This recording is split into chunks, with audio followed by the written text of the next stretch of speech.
Alhamdulillah. Alhamdulillahilladzi arsala rasulahu bil huda wa dinil haq liyudhhirahu 'alad dini kullihi wa kafa billahi shahida wa kafa billahi wakila. Asyhadu an la ilaha illallah wahdahu rabbi la syarika lah wa asyhadu anna Muhammadan abduhu wa rasuluhu alladzi la nabiyya ba'dah. Amma ba'du. Ma'asyiral muslimin wal muslimat rahimani wa rahimakumullah. Alhamdulillah, di malam hari ini kembali kita bisa duduk di Masjid Muhajirin. Salawat dan juga salam kita haturkan kepada Rasul kita Nabi besar Muhammad sallallahu alaihi wa ala alihi wasallam. Pembahasan di malam hari ini kita akan membahas tanda-tanda diterima sebuah ketaatan ataupun amal saleh. Ma'asyiral muslimin yang dimuliakan Allah Subhanahu wa taala, apakah ada tanda ataupun alamat bahwa ibadah yang selama ini kita lakukan, baik salat kita, baca Quran kita, zikir kita, puasa kita, semua diterima Allah Subhanahu wa taala ataukah tidak? Inilah kita akan bahas tanda-tandanya. Ma'asyiral muslimin yang dimuliakan Allah Subhanahu wa taala, kita awali dalam kajian malam ini mengutip surah Al-Mu'minun ayat 60 sampai 61. Allah Subhanahu wa taala berfirman, "Walladzina yu'tuna ma ataw wa qulubuhum wajilatun annahum ila rabbihim raji'un. Ulaika yusari'una fil khairati wa hum laha sabiqun." Dan orang-orang yang memberikan apa yang telah mereka berikan dengan hati yang takut, karena mereka tahu bahawa sesungguhnya mereka akan kembali kepada Rabb mereka. Mereka itulah orang-orang yang bersegera untuk mendapatkan kebaikan-kebaikan, dan merekalah orang-orang yang segera akan memperolehnya. Al-Imam Ahmad dan juga Tirmidzi serta Imam Ibnu Majah meriwayatkan tentang asbab nuzul daripada surah Al-Mu'minun 60 sampai 61 ini. Dari Aisyah radhiyallahu anha, dia mengatakan, "Qultu ya Rasulullah, walladzina yu'tuna ma ataw wa qulubuhum wajila, ahuwa alladhi yazni, ahuwa alladhi yashrik, ahuwa alladhi yashrabul khamra?" Qala la, ya binta Abi Bakrin wa ya binta Siddiq, walakinnahu ar-rajul yasumu wa yatasaddaq wa yusalli wa huwa yakhafu alla yataqabbala minhu.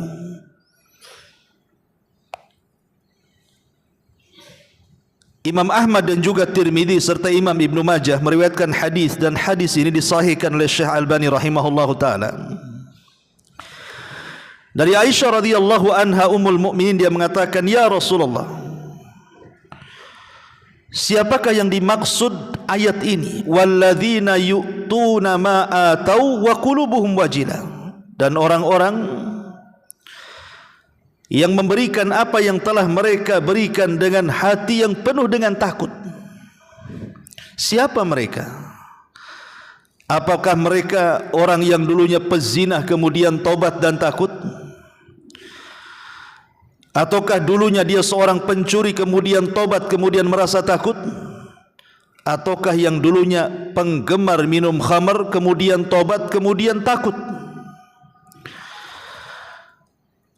Maka Rasul mengatakan bukan itu maksudnya wahai puteri dari Abu Bakar. Akan tetapi ayat itu adalah seorang laki-laki yang berpuasa, yang bersedekah, yang solat, tetapi mereka takut kalau seandainya ibadah-ibadahnya tidak diterima Allah Subhanahu wa ta'ala. Ma'asyiral muslimin yang dimuliakan Allah Subhanahu wa ta'ala, lihat bagaimana Nabi SAW menjelaskan kepada Aisyah radhiyallahu anha tentang surah Al-Mu'minin 60 ini, bahwa orang-orang yang takut itu bukan yang dulunya ahli maksiat kemudian bertobat, kemudian dia takut kalau seandainya tobatnya tidak diterima. Bukan itu maksudnya. Tetapi maksudnya adalah orang yang beribadah seperti puasa, sedekah, salat, kemudian dia takut jangan-jangan ibadahnya tidak diterima. Ini yang kita takutkan. Yang kita takutkan itu ini. Karena Allah Subhanahu wa taala mengatakan dalam surah Al-Kahfi ayat 103, "Qul hal nunabbiukum bil akhsarina a'mala alladzina dhalla sa'yuhum fil hayatid dunya wa hum yahsabuna annahum yuhsinuna sun'a." Maukah kuhabarkan kepada kalian, kata Allah, serugi-ruginya amalan. Mereka lah orang-orang yang percuma usaha mereka dalam kehidupan dunia, tapi mereka masih menyangka saja mereka masih berbuat kebaikan. Jangan sampai kemudian kita merasa kita sudah salat, sudah puasa, sudah beribadah, rupanya itu semua ditolak dan tidak diterima. Amilatun nasibah, hanya lelah letih saja. Ma'asyiral muslimin yang dimuliakan Allah Azza wa Jalla, lihat Ibrahim alaihi salatu wassalam. Ketika Allah Subhanahu wa taala memerintahkan Ibrahim untuk membangun Ka'bah, akhirnya Ibrahim pun kemudian mengajak putranya membangun Ka'bah atas perintah Allah. Bukan kemauan dia membangun Ka'bah, Allah yang perintahkan. Dan Allah Subhanahu wa taala katakan, wa idh yarfa'u Ibrahimul qawaida minal bait wa Ismail. Dan ingatlah ketika Ibrahim dan juga Ismail meninggikan Ka'bah. Artinya Allah perintahkan Ibrahim untuk membangun Ka'bah. Setelah diperintahkan, Ibrahim melaksanakannya. Dibangunlah Ka'bah dengan Ismail. Setelah kemudian Ka'bah selesai, maka Ibrahim alaihi salatu wassalam pun mengatakan, Rabbana taqabbal minna. Ya Allah, terimalah amalan kami ini. Innaka antas sami'ul alim. Karena engkau zat yang maha mendengar lagi maha mengetahui. Lihat, kalau sekelas Ibrahim saja, dia masih meminta kepada Allah untuk diterima amalannya, padahal yang memerintahkan membangun Ka'bah adalah Allah, dan yang membangunnya juga seorang Nabi, bahkan Khalilur Rahman, bahkan Abul Anbiya, bapaknya para Nabi. Tapi dia takut kalau seandainya setelah membangun Ka'bah amalannya ditolak. Makanya dia mengatakan, Rabbana taqabbal minna. Ya Allah, terimalah amalanku. Ma'asyiral muslimin yang dimuliakan Allah Azza wa Jalla, kata Syekh Muhammad ibn Abdul Wahhab rahimahullahu ta'ala, dia mengatakan, lihat, jalalullah wa azamatuh fi qulubil ladzina ya'rifuna. Bagaimana kemuliaan Allah dan keagungannya melihat hati-hati orang-orang yang mengetahuinya, li da'watihi ma fil qabul. Karena doa keduanya, maksudnya Ismail dan Ibrahim, supaya amalannya diterima oleh Allah Subhanahu wa taala. Makanya banyak para ulama salaf apabila membaca Doanya Ibrahim, Rabbana taqabbal minna, ya Allah ku persembahkan terimalah amalanku. Mereka selalu menangis dan mengatakan, kalau Ibrahim saja takut tidak diterima, macam mana pula kami? Nabi Ibrahim takut tidak diterima tuh. Amalan membangun Ka'bahnya dengan Ismail, apalagi kita? Siapa kita? Makanya para ulama ketika membaca ayat ini selalu menangis. Dikhawatirkan solat mereka tidak diterima, puasa mereka tidak diterima, zakat, sedekah, zikir dan lain sebagainya. Makanya kenapa kemudian kita harus sering-sering meminta kepada Allah supaya diterima ibadah kita. Lihat Nabi SAW ketika beliau menyembelih kurban, apa kata Rasul? Bismillahi Allahumma taqabbal min Muhammadin wa min ummati Muhammadin.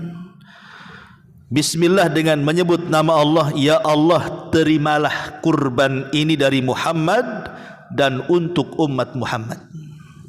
Nabi saja meminta kepada Allah untuk diterima. Ma'asyiral muslimin yang dimuliakan Allah Azza wa Jalla. Makanya kalau kita lihat perkataan para sahabat seperti Ali bin Abi Thalib radhiyallahu anhu mengatakan, kunu liqabulil amali asyad ihtimaman minkum bil amali. Kata Ali radhiyallahu anhu, sebaiknya kalian harus memikirkan bahwa diterima amal di sisi Allah itu lebih dahsyat dibandingkan amalan itu sendiri. Pikirkan, bukan dipikir, bukan mikir amalannya, tapi pikirkan apakah amalan diterima atau tidak. Karena itu yang paling penting. Orang beramal bisa saja dari pagi, siang, sore, malam bisa orang beramal, tapi apakah kemudian amalan diterima atau tidak? Makanya memikirkan amalan itu diterima jauh lebih dahsyat dibandingkan memikirkan amalan itu sendiri. Makanya Abi Dzar Al-Ghifari radhiyallahu anhu mengatakan, la an astaykina anna Allah qad taqabbala li salatun wahidatun ahabbu ilayya minad dunya wa ma fiha. Subhanallah. Kalau aku yakin, kata Abu Dzar Al-Ghifari, Allah terima walaupun satu kali solatku saja. Aku tahu nih umpamanya seumur hidup ini entah berapa ribu kali saya solat, tapi mungkin satu kali solat aku tahu ini yang diterima. Kata Abi Dzar Al-Ghifari radhiyallahu anhu mengatakan, itu lebih aku cintai dibandingkan dunia dan isinya. Itu lebih aku cintai dibandingkan dunia dan isinya. Kenapa? Karena Allah berfirman, innama yataqabbalullahu minal muttaqin. Karena Allah hanya menerima ibadah itu dari orang-orang yang bertakwa. Ketika kita tahu amalan kita diterima, berarti Allah menganggap kita ini orang yang bertakwa. Kalau kita tidak tahu, berarti masih memungkinkan takwa, masih mungkin kita tidak takwa. Tapi kalau kita tahu Allah Subhanahu wa taala menerima ibadah kita, secara otomatis berarti Allah menganggap kita ini minal muttaqin, orang yang bertakwa. Inilah yang kemudian dikhawatirkan para ulama salaf, dan hal yang senada juga diucapkan Ibnu Umar radhiyallahu anhuma, "Lau alimtu anna Allah taqabbala minni sajdatun wahidah." Kalau Allah tahu, kalau aku tahu Allah menerima satu sujudku saja, kemudian dia mengatakan, maka aku lebih senang dan aku siap untuk mati. Kalau aku tahu satu sujudku saja diterima, aku sudah siap mati. Kenapa? Karena Allah sudah menganggap kita ini orang bertakwa, dan sorga hanya diperuntukkan untuk orang-orang yang bertakwa. Makanya kalau kita lihat bukan hanya perkataan para sahabat, lihat perkataan para tabi'in. Seperti yang dikatakan Imam Malik ibn Dinar rahimahullahu taala, al-khawfu 'alal amal alla yuqbal asyad minal amal. Hendaklah perasaan dan memperbaiki ibadah kita. Kalau tidak itu, maka tidak akan pernah berkualitas ibadah kita. Ya gitu-gitu saja ibadahnya, karena tidak terpikir oleh kita apakah diterima atau tidak. Ma'asyiral muslimin yang dimuliakan Allah Azza wa Jalla, tentu kalau bicara soal qabuli ta'ah, bahwa amalan ini diterima oleh Allah Azza wa Jalla atau tidak, itu ada syarat dan alamat. Ada syarat dan alamat. Adapun syarat maklum, sesuatu yang sudah jelas, yang sering kita jelaskan bahwa syarat diterima amal itu dua. Pertama, dibangun di atas keikhlasan kepada Allah Azza wa Jalla. Yang kedua, dibangun di atas ittiba, mencontoh Nabi SAW. Ini sepakat. Kalau ibadah hanya ikhlas tidak ittiba, maka terjerumus kepada bid'ah. Kalau hanya kemudian ittiba tapi tidak ikhlas, maka terjerumus kepada kesyirikan. Kalau tidak ikhlas dan ittiba, maka terjerumus kepada syirik dan bid'ah. Tapi kalau dua-duanya dilaksanakan, maka dialah orang yang paling ikhlas dan orang yang paling ittiba. Itulah syarat orang ketika beramal diterima Allah Subhanahu wa taala. Dua perkara ini tidak boleh hilang. Ini disebut namanya syartu qabulil amal. Syarat diterima sebuah amal. Adapun alamatnya, disebutkan oleh para ulama, memang tidak ada alamat yang jelas bahwa amalan kita itu diterima oleh Allah, tidak ada. Maksudnya, pamannya kalau yang diterima amal nampak mukanya terang cerah gitu ya, tidak ada sebenarnya. Yang jelas-jelas itu tidak ada. Tetapi para ulama berusaha untuk berijtihad mereka dengan beristimbat kepada dalil-dalil, bahwa jikalau seseorang itu memenuhi beberapa kriteria yang akan saya sebutkan, berarti berbahagialah, amalan kita insya Allah diterima. Ya, apa saja itu? Yang pertama, adamur ruju' ila dzambi ba'da ta'ah, tidak kembali kepada dosa setelah dia melaksanakan ketaatan. Dia tidak kembali melakukan dosa setelah dia melaksanakan ketaatan kepada Allah Subhanahu wa taala. Apa maksudnya di sini? Apabila seseorang kemudian melakukan dosa kemudian bertobat, setelah bertobat dia iringi perbuatan-perbuatan buruk yang dulu pernah dikerjakan, sekarang dia ganti dengan perbuatan baik. Dulu tidak pernah puasa, setelah tobat akhirnya rajin puasa. Dulu tidak pernah solat, setelah tobat akhirnya rajin solat. Dulu tidak pernah ngaji, setelah tobat akhirnya ngaji. Dia ikuti perbuatan buruk dengan kebaikan. Kalau seandainya dia terus di atas kebaikan dan tidak kembali kepada dosanya, maka itulah tanda diterima ketaatan kita kepada Allah. Tapi kalau seandainya dulu tidak solat, kemudian tobat solat, balik lagi tidak solat, nah ini gak akan diterima amalannya. Ini yang pertama. Yang kedua, al-wajalu min adami qabulil amali. Takut, perasaan takut yang tertanam pada hati kita kalau seandainya amalan yang kita lakukan itu tidak diterima.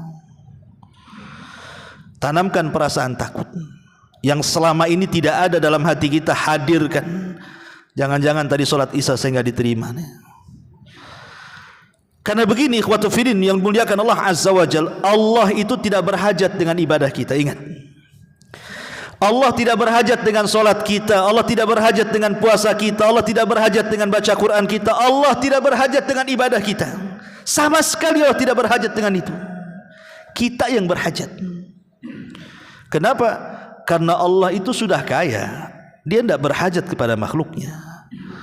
Wa man yashkur fa innama yashkuru li nafsi. Siapa yang bersyukur, apakah syukurnya untuk Allah? Tidak, dia bersyukur untuk dirinya. Wa man tazakka fa innama yatazakka li nafsi. Barang siapa yang membersihkan dirinya untuk siapa? Untuk Allah? Tidak, dia sedang membersihkan untuk dirinya. Faman ihtada fa innama yahtadi li nafsi. Barang siapa yang mendapatkan petunjuk untuk Allah, tidak untuk dirinya petunjuk itu.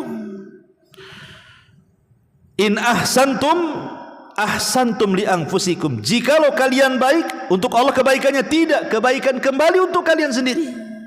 Dan banyak nas-nas Al-Quran yang mengatakan bahwa Allah tidak berhajat dengan kita.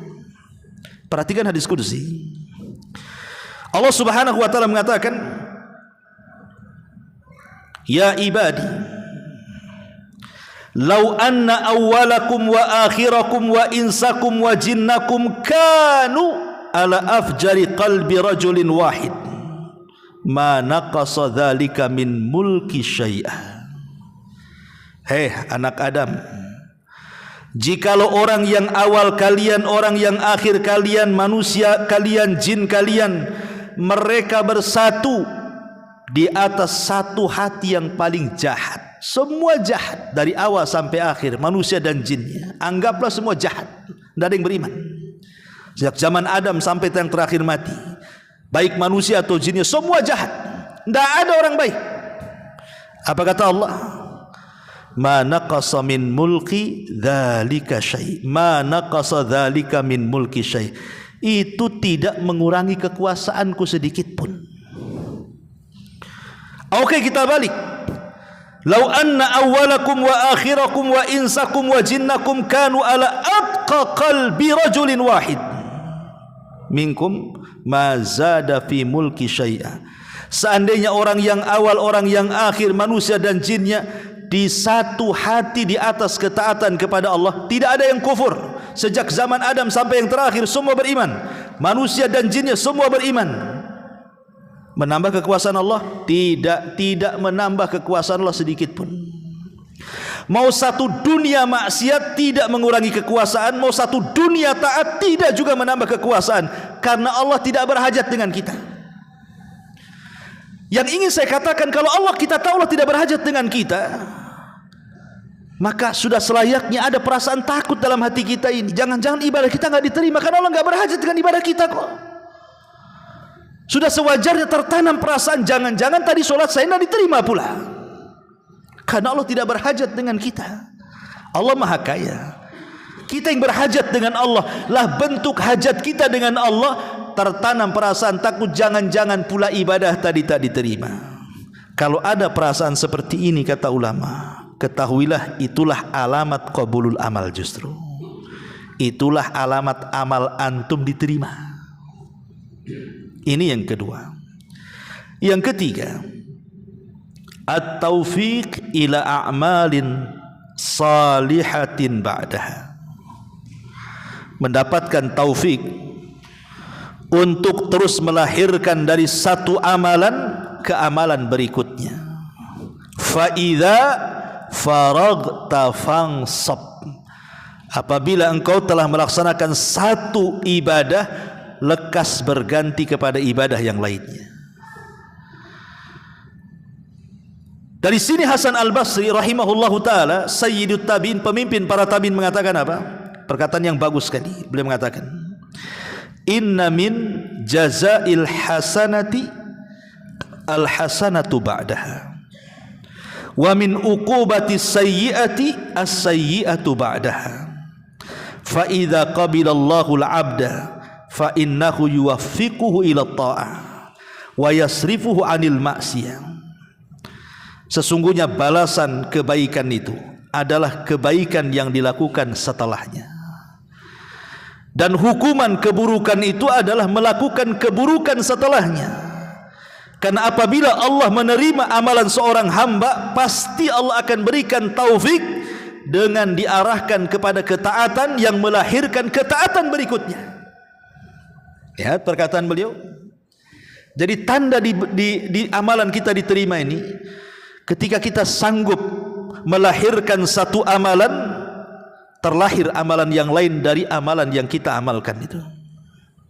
Umpamanya, kita sudah berusaha istiqomah salat wajib, kemudian beralih ke salat sunnah, anggap saja salat duha. Ketika kita sudah terbiasa dengan duha, mulailah kita memulai dengan salat malam.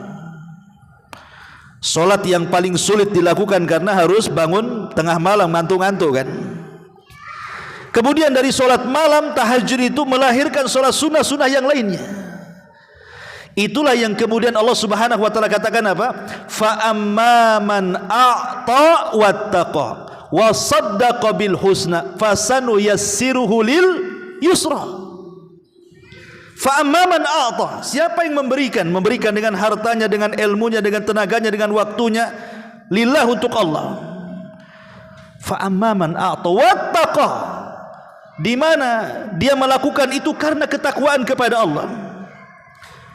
Wa saddaqa bil husna, dan yakin ada balasan dari Allah, dari sorga.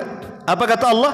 Fasanuyassiruhu lil yusra, jalan dia sudah mudah, Allah mudahkan. Maknanya kita sudah mudah mengamalkan satu amalan, maka ketika kita mengamalkan yang lainnya Allah lebih mudahkan lagi. Itulah yang disebut dengan amal melahirkan amal. Ketika satu amal melahirkan amal yang lain, amal yang lain melahirkan amal yang lain, amal yang lain melahirkan amal yang lain, maka kita akan menutup dengan amalan itu husnul khatimah. Husnul khatimah. Perhatikan ucapan Ibnu Katsir rahimahullahu taala, bagus sekali. Apa kata Imam Ibnu Katsir rahimahullahu taala? Laqad ajrallahu al-karim adatuhu, laqad ajral karim adatahu bi karamihi anna man 'asha ala syai'in mata 'alaihi wa man mata 'ala syai'in bu'itsa 'alaihi yaumal qiyamah faman 'asa 'ala ta'ah ya'ba karamullah an yamutu 'alal maksiyati. Apa kata Imam Ibnu Katsir rahimahullahu taala ad-Dimashqi ini, Abul Fida? Sungguh Allah Subhanahu wa taala dengan kemuliaannya, dengan kemurahannya akan memperjalankan manusia sesuai dengan adat kebiasaannya. Barang siapa dia hidup di atas sesuatu, maka mati pun akan di atas sesuatu yang biasa dia lakukan. Dan barang siapa yang mati di atas sesuatu yang ia lakukan, maka dia akan dibangkitkan pun sama dengan sesuatu yang biasa dia lakukan. Kemudian beliau contohkan, barang siapa yang hidup di atas ketaatan, maka Allah Subhanahu wa taala akan enggan dengan kemurahannya untuk mewafatkan dia di atas kemaksiatan. Dan juga sebaliknya. Artinya di sini Imam Ibnu Katsir ingin katakan bahwa manusia itu akan berjalan sesuai dengan kebiasaan. Lihat orang pikun. Orang pikun itu yang keluar dari lisannya itu adalah kebiasaan dari sebelum pikunnya. Kalau sebelum pikunnya dia suka baca Quran, maka ketika pikun itu pula yang dibaca. Ketika sebelum pikunnya dia memang ucapannya santun, ucapannya bagus, ucapannya indah, maka ketika pikun itu pula yang diucapkan. Tapi kalau sebelum pikunnya dia tidak pernah membaca Quran, yang keluar kalimat-kalimat kotor, kalimat-kalimat maksiat, cacian, makian, gibahan, maka ketika Anda pikun itu juga yang keluar dari mulut kita. Itulah yang dikatakan Imam Ibnu Katsir rahimahullahu taala, siapa yang hidup membiasakan maksiat, maka dia akan mati di atas maksiat. Siapa yang mati di atas maksiat, maka dia akan dibangkitkan pun seperti itu. Kemudian beliau mencontohkan bagaimana di zaman Nabi SAW ada seorang laki-laki yang haji. Kemudian saat dia sedang tawaf, jatuhlah dia dari untanya, kemudian meninggal. Kemudian para sahabat mengatakan, apa yang harus dilakukan dengan jasadnya? Maka Nabi SAW kafankan dengan kain ihram yang ada di badannya. Kemudian Rasulullah SAW mengatakan, fa innahu yub'atsu yaumal qiyamati mulabbiya, karena kelak orang itu nanti pada hari kiamat akan dibangkitkan di hadapan Allah dan dia sedang mentalbiyahkan haji labbaik Allahumma labbaik. Lihat. Tapi kalau seandainya orang mati itu karena di atas kemaksiatan, anggaplah dia bunuh diri. maka dia akan dibangkitkan sedang membunuh dirinya. Dengan cara apa dia membunuh diri ketika di dunia? Ketika dia membunuh diri dengan cara menusuk perutnya dengan pisau, maka dibangkitkan pun sedang menusuk-nusuk pisaunya ke dalam perutnya. Na'udzubillah. Ma'asyiral muslimin yang dimuliakan Allah Subhanahu wa taala, ini yang kedua. Yang ketiga. Yang ketiga ya, taufik ila a'malin salihah. Dia diberikan taufik untuk mengamalkan amalan setelahnya. Itu tanda diterima amal. Jadi kalau seandainya kita ini sudah sholat wajib, kemudian diikuti sholat sunnah, diikuti sholat sunnah lagi, itu tanda sholat wajib kita diterima gitu maksudnya. Karena ada pengikutan ibadah setelahnya. Ini yang ketiga. Yang keempat, istisgharul amali wa adamul ujubi wal ghururi bihi. Kata para ulama, menganggap amalan sebesar apapun kecil di mata dia, dan tidak ada perasaan ujub, tidak pula terperdaya dengan amalannya. Jadi dia merasa semua amal yang dilakukan dia kecil, tidak ada yang besar bagi dia, dan dia tidak ujub dengan amalannya, dan tidak tertipu dengan amalannya. Karena banyak orang-orang yang tertipu dengan amalannya kan. Ana dah banyak solat, dah banyak sedekah, ya, tertipu dengan amalannya. Semua sudah saya lakukan, apa lagi ni Ustaz katanya. Saya solat sudah, puasa sudah, dihitung dia. Itu kan merasa apa? Tertipu dengan amalannya kan. Tetapi tanda diterima amal itu adalah ketika kita tidak merasa besar dengan amalan kita, ketika kita tidak tertipu dengan amalan kita, dan tidak ada ujub dengan amalan kita. Bagi kita amalan besar, amalan kecil sama saja. Itulah kalau sudah perasaan itu yang tertanam, itulah tanda-tanda amalan kita diterima Allah Subhanahu wa taala. Sufyan ibn Uyainah, Imamul Makkah, mengatakan, qala Abu Hazim, menukilkan perkataan Abu Hazim, dia mengatakan, Uktum hasanatika asyad mimma taktum sayyiatika. Sembunyikan kebaikanmu,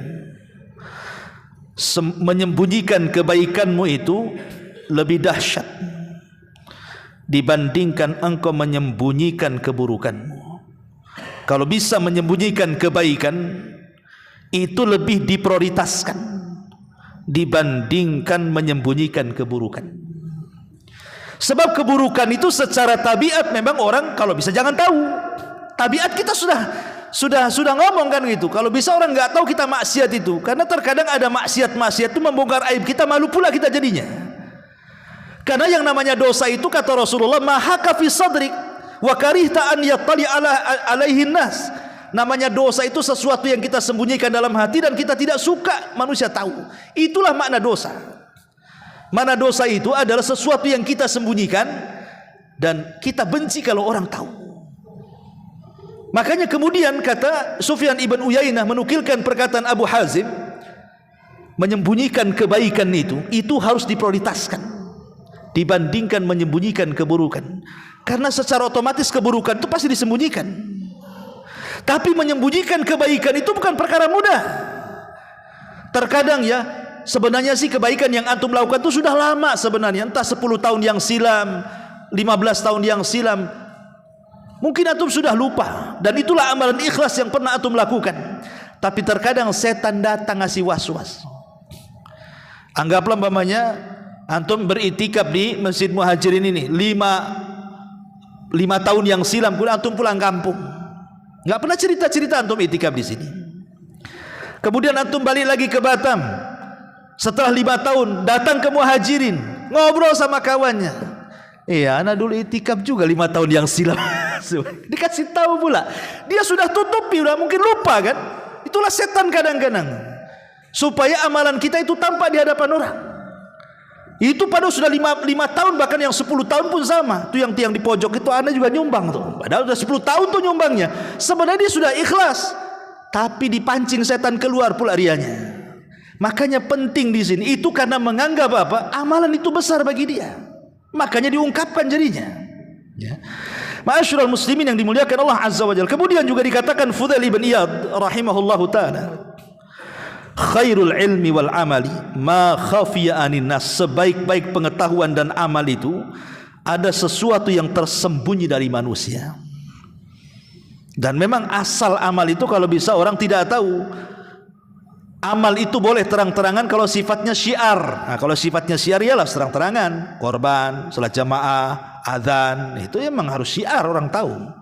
Tapi secara asal amalan itu adalah dilakukan dengan sembunyi-sembunyi atau tidak terang-terangan. Makanya lihat perkataan Imam Syafi'i, bagus sekali.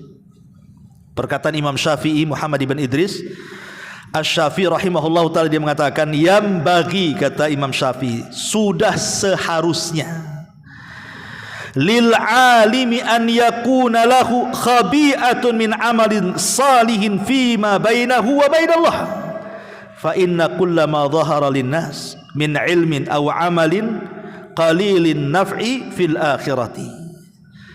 Seharusnya kita ini selaku talabul ilmi, orang yang paham pengetahuan agama, adalah amalan-amalan itu yang kita sembunyikan antara kita dengan Allah.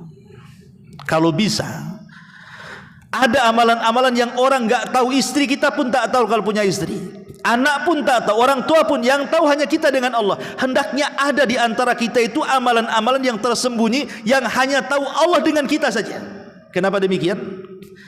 Karena setiap apa yang tampak kepada manusia, kata Imam Syafi'i, dari pengetahuan atau amal saleh, maka itu akan sedikit bermanfaat untuk akhiratnya. Terkadang apa yang tampak itu sedikit manfaat untuk akhirat dibandingkan yang tidak tampak. Tapi kalau amalan yang tidak tampak itu lebih besar manfaatnya di akhirat dibandingkan yang tampak. Ini perkataan luar biasa. Dan ini juga untuk mengimbangi dosa-dosa yang kita lakukan, yang tidak ada yang tahu kecuali kita dengan Allah Azza wa Jalla. Dan dosa ini sangat bahaya. Kata Nabi SAW, nanti pada hari kiamat ada orang-orang yang datang kepada Allah membawa pahala sebesar gunung Tihama. Gunung Tihama besar. Tapi kemudian Allah katakan, faja'alaha haba'an manthura. Tiba-tiba pahala itu dihempaskan habis, tidak tersisa. Kemudian kenapa? Pertanyaannya kok habis? Rupanya idza khalau bimaharimillahi tahaquha. Alasannya dihabiskan oleh amalan-amalan atau maksiat-maksiat yang tidak terang-terangan. Apabila dia bersendirian, dia pun merobek kehormatan Allah Subhanahu wa taala. Artinya dosa yang dilakukan tidak terang-terangan itu bisa menggugurkan pahala sebesar gunung Tihama. Maka untuk mengimbanginya supaya amalan kita tidak hilang, maka buat hal yang sama dengan amal soleh. Buatlah amalan soleh yang tidak ada yang tahu kecuali kita dengan Allah. Kalau satu hari ini kita melakukan dosa yang tidak ada yang tahu kecuali kita dengan Allah, satu kali kita buat juga amal soleh yang tidak ada yang tahu kecuali kita dengan Allah, satu kali juga, balance. Tapi kalau tidak, habis amalan kita. Ya. Gimana caranya Ustaz? Dan apa dosa yang tidak terang-terangan? Handphone itu di tangan antum itu dosa yang tidak terang-terangan. Walaupun antum pegang handphone di keramaian orang, orang kan tidak tahu antum sedang ngapain di situ. Antum sedang buka apa? Antum sedang nonton apa? Antum sedang ngetik apa? Apalagi kemudian dalam kamar sendirian, makin lagi jahat kan gitu. Dan ini luar biasa madaratnya handphone ini. Oke lah, ini sudah musibah yang merata kan gitu. Tapi buat jugalah amalan soleh antara kita dengan Allah Subhanahu wa taala. Dengan cara apa? Istighfar sambil jalan orang enggak tahu. Tasbih sambil jalan orang tidak tahu. Takbir sambil jalan orang tidak tahu. Berzikir sambil jalan orang tidak tahu. Cukuplah kita dengan Allah Azza wa Jalla. Itu maksudnya. Maka yang keempat, tanda diterima amal ketika kita menganggap amalan itu tidak ada yang besar. Ini yang keempat. Yang kelima, hubbut ta'ati wa kurhul ma'siyati. Tanda diterima taat adalah dia punya kecintaan kepada ketaatan dan ada kebencian dari kemaksiatan. Karena kalau kita cerita masalah taubat sendiri, Kapan orang yang bertobat dikatakan tobat itu? Kalau tidak ada pengaruh dosa yang ada tersisa di kepalanya. Maksudnya apa? Seorang pemabuk, kemudian dia bertobat tidak ingin mabuk lagi.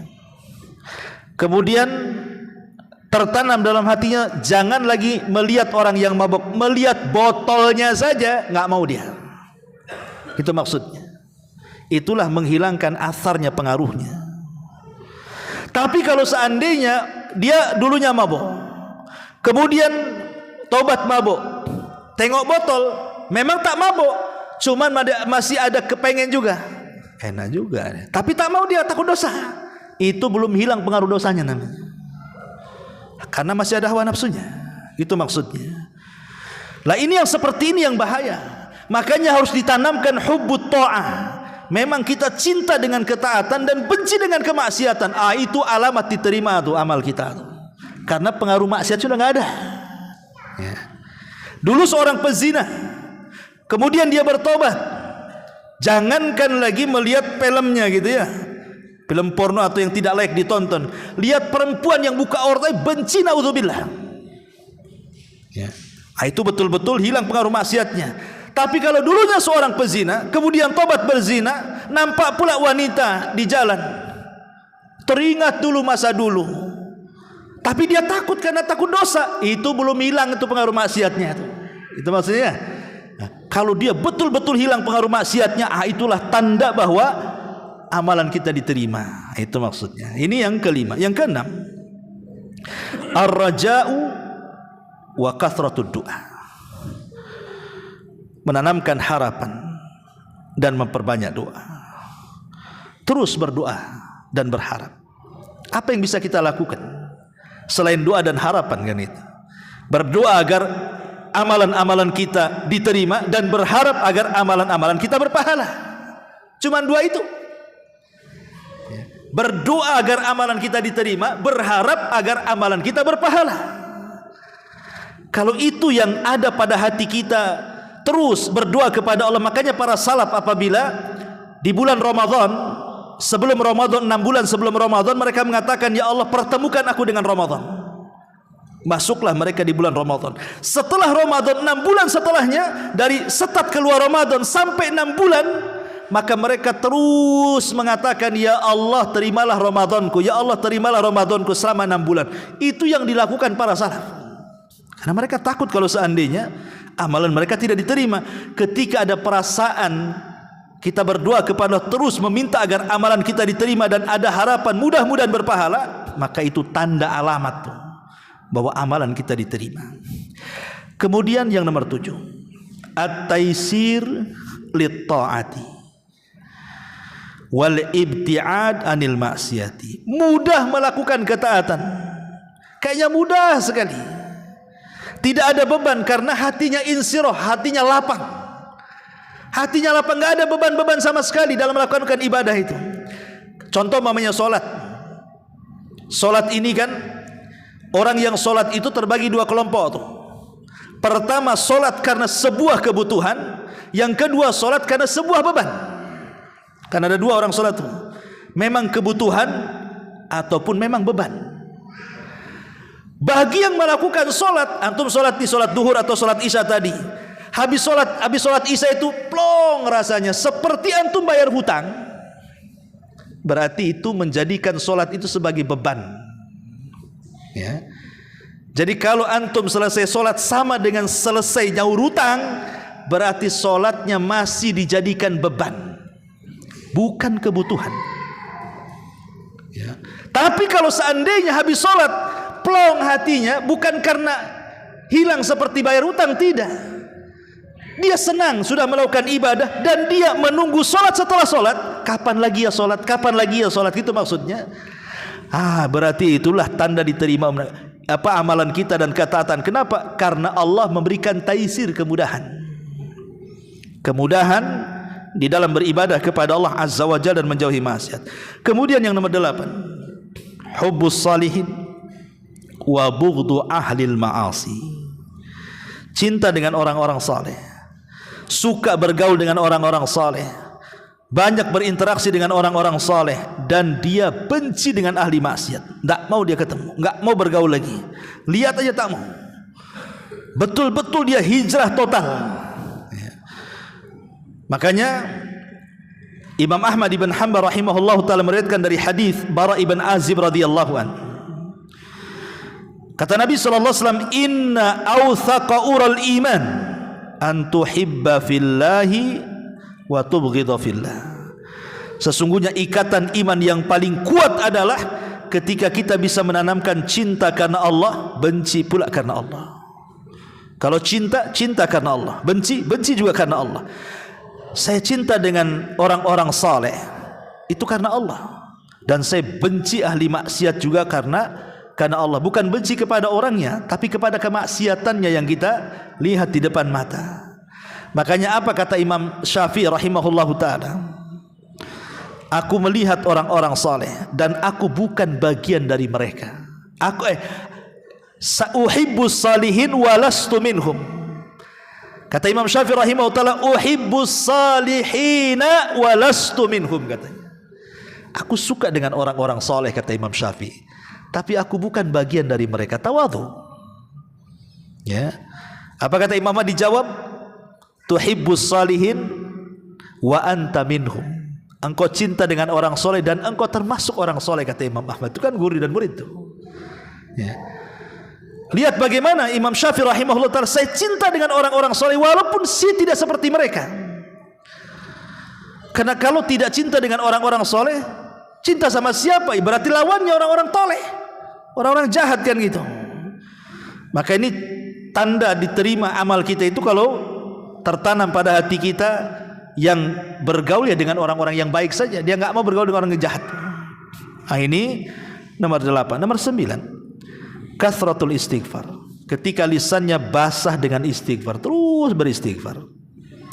Walaupun dia tidak merasa berbuat dosa, tidak apa-apa, beristighfar saja. Karena istighfar itu tidak mesti berbuat dosa. Seperti Nabi SAW beristighfar sehari itu 70 sampai 100 kali. Apa Nabi berbuat dosa? Kan tidak. Bisa saja istighfar itu dalam bentuk tajdidut taubah, pembaharuan tobat. Tapi kalau kita ya sudah jelas banyak dosa. Hari-hari kita ke pasar, hari-hari kita melihat aurat, hari-hari kita melihat handphone, hari-hari juga kita melihat aurat, hari-hari mata kita memandang yang haram. Lisan kita pula tidak mau istighfar. Gimana ceritanya? Ya. Jadi kalau Nabi beristighfar itu bukan karena berbuat dosa. Kalau kita mengistighfar karena banyak dosanya kan gitu. Makanya jangan sampai kemudian kita sakit hati gara-gara tidak bertobat kepada Allah Azza wa Jalla dengan perbanyak istighfar. Dan yang nomor 10, al-mudawamatu 'alal a'mali salihah. Membiasakan, mendawamkan itu artinya istiqomah. Kata Nabi SAW, khairul a'mal adwamuha wa in qalla. Sebaik-baik amal itu yang langgeng walaupun sedikit. Kenapa? Karena Allah itu tidak bosan untuk menerima ibadah kita. Kita yang bosan ketika beribadah kepada Allah. Makanya kenapa ambil yang sedikit tapi istiqomah, jangan pula ambil banyak habis itu tumbang. Karena ada istilah man akhadha jumlatan faqadal jumlah. Kalau ambilnya banyak, tumbangnya juga banyak. Maka ambillah yang sederhana-sederhana tapi istiqomah. Kenapa? Karena kita akan bosan. Allah tidak pernah bosan. Makanya supaya istiqomah itu ya ambil, umpamanya kalau puasa nih ada Seninnya, ada Daudnya, ada Ayamul Bidnya, ada macam-macamnya puasa, ada puasa qadhonya kalau punya utang kan. Oke lah, memang saya ini ahli puasa, sanggup lapar-laparan. Ambil puasa terbaik apa? Ambil Daudnya saja, sudah cukup. Ambil Daudnya saja, itu sudah mencakup semua puasa. Enggak usah Daudnya juga, Senin Kemisnya juga, Ayamul Bidnya juga, enggak perlu. Ambil satu tapi istiqomah. Oke, Senin Kemisnya saja. Kenapa demikian? Karena yang namanya istiqomah itu ada batas waktu kuat dan tidaknya. Mungkin masa muda ya, saya antum masih muda ini masih kuat lapar, masih bisalah puasa Daud, istiqomah dengan puasa Daud. Tapi usia antum itu akan terus bertambah. Nanti akan sampai juga mungkin Allah takdirkan usia antum 60-70 tahun sanggup puasa Daud. Berarti kalau tidak sanggup nanti hilang istiqomahnya kan? Kita mikir juga masa tua nih, macam mana amalan ini bisa langgeng sampai masa tua, sampai mati gitu maksudnya. Kalau kita langsung ambil yang berat, mungkin 20-30 tahun masih kuat. Kalau sudah tua mana bisa kuat lagi? Kalau begitu terpikirlah, dah Senin Kamis sajalah. Umpamanya seperti itu, supaya bisa istiqomah terus. Ma'asyiral muslimin yang dimuliakan Allah Azza wa Jalla. Kemudian juga yang nomor 11, bukan hanya sekedar istiqomah, as-sabat, tapi lebih daripada itu ada taharatul qalbi. Ketika hati ini bersih, tidak ada hasad, tidak ada dendam, tidak ada penyakit, pokoknya bersih, lapang dada itu kayaknya. Dan lapang dada ini luar biasa. Memang sulit. Kalau antum punya mobil ingin bersih, masukkan ke karwas, kinclong. Rumah kotor, sewa pembantu, pel, sebentar saja bersih, bisa ngaca pula kita di keraminya. Apalagi semua benda di depan kita itu bisa dibersihkan.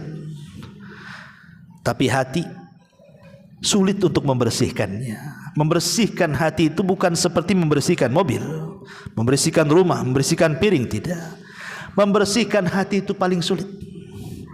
Karena setiap kita bersihkan datang pula lagi kotorannya. Setiap kita bersihkan datang lagi kotorannya.